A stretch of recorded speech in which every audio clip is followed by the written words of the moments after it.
இது என்னது? ஆவாரம்பூ.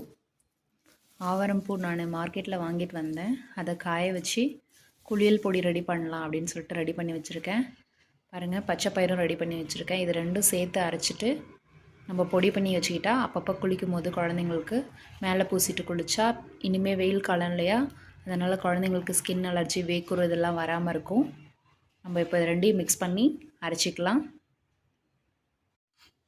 நான் வந்து மஞ்சள் சேர்க்கலை, ஏன்னா என் பையனுக்கும் சேர்த்து போடுறதுனால மஞ்சள் சேர்க்காமல் அரைக்கிறேன். வேணும்னா அப்புறமேட்டுக்கு சேர்த்துப்பேன் எங்கள் பாப்பாவுக்கு.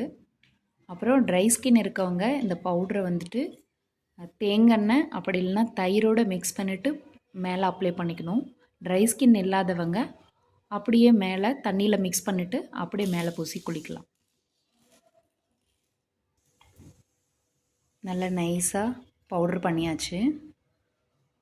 சாதம் வடித்த தண்ணியில் கூட மிக்ஸ் பண்ணிவிட்டு போட்டால் நல்லாயிருக்கும். இதை வந்து ஒரு டப்பாவில் போட்டு வச்சிடலாம். இந்த மாதிரி விஷயங்கள்லாம் குழந்தைங்களுக்கு ரொம்ப பிடிக்கும். ஏதாவது ஒரு பாக்ஸில் போட்டு வைக்கிறது, கொட்டி வைக்கிறது. அம்மா நானும் பண்ணுறேன் அப்படின்னு என் பொண்ணு வந்துட்டா. அரைச்சாச்சு, ரெடி பண்ணியாச்சு. இப்போதைக்கு இது போதும். வேணும்னா அப்பப்போ அரைச்சிக்கலாம். பாய், தேங்க்யூ.